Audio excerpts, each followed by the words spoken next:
Hello! Thank you for joining us in a brand new video. This time around, we have the unboxing of the iPhone 17 featuring its most basic configuration. Let's dive right in and get started. This device has a launch price of 19,999 pesos. So let's say it's the cheapest iPhone you can buy out of the entire new iPhone 17 lineup, with the possible future arrival of an iPhone 17 that we do not know if it will be launched. The truth of the matter is that it has had some major changes from its last generation that could make it much more attractive. Believe me, the iPhone 16 had very weak points that have been improved in this device, so let's get to know it. Let's carefully remove the cell phone from its box. We already know the box is quite simple and doesn't contain much, so don't expect any surprises. Now, take a moment to notice the color. In this case, it's a purple edition, but on camera, it seems to appear blue. It's a bit peculiar, but soon we'll provide you with a detailed look at it, along with a comparison to its previous generation. Let's remove it from the box. Here it is. Looks nice. Let's peel off the plastic and turn it on while checking the rest of the box, which I expect isn't too much. So we'll find. With the cable that connects USB-C to USB-C, it provides a modern and up-to-date feel. It's important to remember that this is quite a firm and durable braided cable. This is unlike the past years when Apple cables were known for breaking very easily. And finally, we find this section that comes in capsule format. Very nice. Giving a little premium touch to the device. It's basically just plain old paper. And that's it. Not much more to say in this unboxing. Remember that no charger is included in the box, so you have to buy it separately. No headphones are included. No case is included. Nothing is included. Everything must be purchased separately. And in this case, I did not buy any additional accessories. So essentially, this would mark the conclusion of our brief unboxing. However, let's take a moment to provide you with a detailed review of the specifications of this particular device. We already have the device configured here.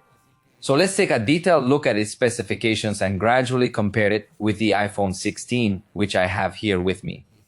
At first glance, they appear to be quite similar. Surely you've heard numerous jokes suggesting they are identical, and even more jokes that some people tend to make. However, in this case, we are indeed going to find some differences.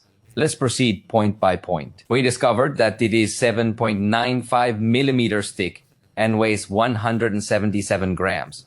This means it is a bit thicker than the previous generation and also 7 grams heavier. It's important to note that this trend is completely opposite to what Samsung, its major rival and competitor, is doing. Samsung is focused on making their cell phones thinner and lighter, almost obsessed with it. I appreciate that Apple is not following that same path. It is possible that we will see more battery features and additional sections here, which I find appealing. At the front, we will encounter the second generation of ceramic shield. This is a notable change from the previous generation, which only had the first generation ceramic shield. Additionally, it's important to note that they have integrated an anti-reflective finish, although it doesn't appear to be significantly different from the last generation. I believe the change isn't as drastic, yet it still represents an improvement. I believe in this section, where there are slightly more subtle reflections, you might start to notice that the new iPhone has fewer reflections on the screen. However, that would be another change to mention. But please, I want you to carefully examine each aspect of the design because I think there's something quite obvious. The bezels have been minimized to an extremely thin thickness. Honestly, the iPhone 16 now appears quite outdated. This new iPhone 17, on the other hand, looks incredibly thin, and that gives it a much more modern and sleek appearance. Here we also find another evolution. It also integrates IP68 with a water resistance up to 30 minutes at a maximum depth of 6 meters. Most manufacturers have resistance to 1.5 meters deep. So here Apple is usually ahead of many competitors. Although it must also be said that many Chinese manufacturers have IP69 currently, which in theory endows them with even greater resistance. Well, this can degrade over time. The screen size increases from 6.1 to 6.3 inches. With super thin bezels. It's a Super Retina XDR OLED panel, boasting a resolution of 2622 times 1206 pixels, while maintaining 460 pixels per inch. That's very good quality as you would expect. But the most important thing is that now we already have the promotion technology, which is the technology that Apple has in its screens to reach 120 Hz. It's a feature that absolutely should have been included in the most basic iPhone models from many years ago. I'm not sure if you can actually see it clearly through the camera because I don't think it's very visible. However, if we view it in slow motion, observe how you quickly notice increased fluidity on the screen of the iPhone 17. Trust me, in real life, it appears significantly different. This is yet another evolution we see in this screen, which by the way boasts a peak brightness of 3000 nits when used outdoors. Additionally, the minimum brightness can reach just 1 nit. It is quite an impressive screen that performs exceptionally well, not only in terms of its display quality, but also in its remarkable efficiency when it comes to power consumption. Additionally, you will still be able to enjoy stereo sound as there is a speaker located at the bottom along with another speaker strategically placed to enhance your audio experience. In the earpiece area for calls, initially the sound remains quite similar to the previous generation, which was already decent, though not the most impressive, as the bass isn't overwhelming. However, it seems to me that for an entry-level high-end, the sound quality is good. The front camera is now center stage, upgraded to 18 megapixels with f1.9 aperture, replacing the previous 12 megapixels. It still has autofocus, and initially the camera appears. It's quite similar, but keep in mind that with it now being center stage, you get a significantly wider angle. This feature even enables you to take wide selfies in a horizontal format while you hold the device in a vertical position. In other words, to achieve the same or at least a similar width, we would need to rotate the iPhone 16 to gain a slightly wider perspective. However, even with this adjustment, the iPhone 17 still demonstrates more width. This feature is undoubtedly one of its most remarkable characteristics, and it is certainly one of the aspects you will appreciate the most. It's a feature that is also included in the Pro models, and it is highly valued to see it available even in this most basic model. And as you can see, the preview already looks perfectly well optimized, unlike most Android devices that have a preview all burned in. Obviously, the result will look even more spectacular, especially if you view it on an HDR display. Remember that some areas of the photo may emit. The camera is brighter, making captures more realistic. It's an attractive camera, allowing you to record video in horizontal while holding the device vertically for comfort in 4K, up to 60 frames per second. On the back of the device, we will also notice a small evolution, although in this case, it's not very noticeable.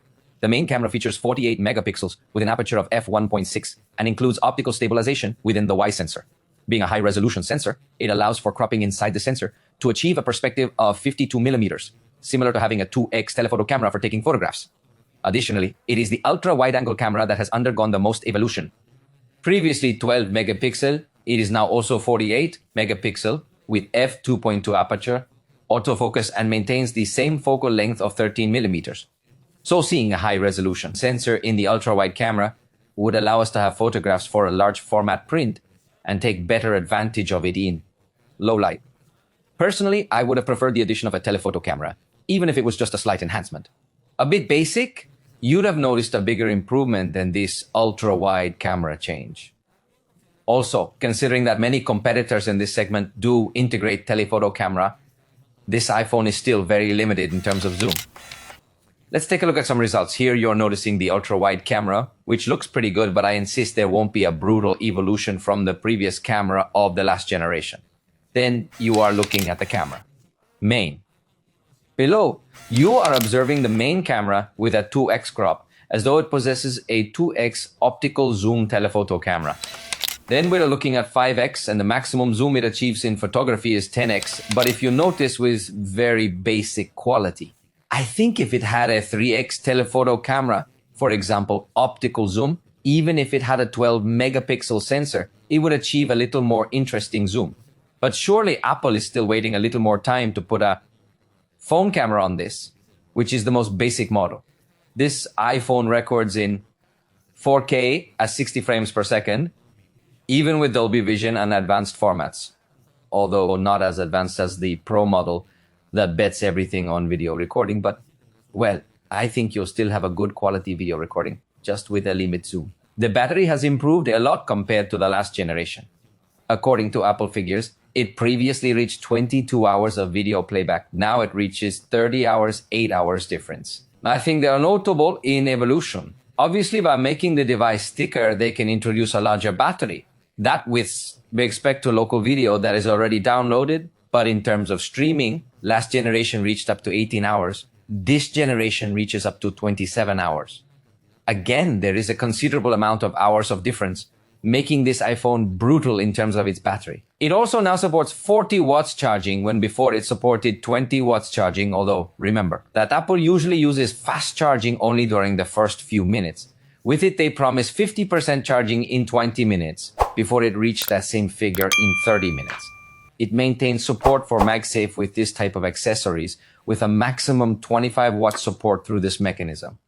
Maintains Face ID system for facial unlocking. It still doesn't have a fingerprint reader. I think that's not going to come back to iPhones, although they could perfectly put it on the camera control button. I think it would be much more useful than for the camera. In the operating system, we find the same as we see for the new series with Liquid Glass. This Apple design language that not only introduces transparencies, but also introduces some reflections of all the elements that are. One place where you can notice it quite well is in the gallery. Notice those buttons, how they project reflections as if it were glass. It's a new design language that I quite liked. In this case, consider that the operating system is gaining more and more customization, unlike in past years where it was super closed. But it still feels a bit simpler compared to Android. Depending on the type of user you are, you may like it or it may annoy you. In matters of artificial intelligence, Apple is still not that sophisticated or advanced with all its operation. In some cases, it is perceived too simple. Siri, even though it has a new version, in reality, you are going to see that it is not as intelligent as we would find, for example, in Gemini that we see in Google and the rest of Android devices. In terms of performance, one positive thing is that the storage on the most basic unit is 256 GB. Some time ago, Apple set itself apart by providing even 64 GB capacities in the most basic configuration, which was considered quite bold. However, now they offer us a decent capacity. Keep in mind that Google, for instance, still provides 128 GB in the most basic configuration of the Pixel. So Apple has definitely improved in this area. Although Apple does not officially disclose the RAM amount in this device, remember that Apple has a multifaceted approach. The concept is quite straightforward. It's not true multitasking. Therefore, the use of RAM may not be significantly noticeable in this context. Finally, the processor is the Apple A19, unlike the Pro models with the A19 Pro chip. Let's read that says it's truly a capable processor. It scored 3,602 on single core and 9,185 on multi-core. It's an excellent processor, scoring 23,550,466 on Antutu. It has 5 GPU cores, unlike the Pro Model 6, but both processors are quite similar. So in power, as almost always, we are not going to have any kind of problems. Although in this case, it still does not integrate the vapor chamber cooling that we do see in the Pro models. So for sustained performance, for example, in very long games with too demanding graphics, could come to suffer a little more. But remember that this is just a first look. We will have the full review later, so you can get to know it in detail. For now, we have come to the conclusion of this video.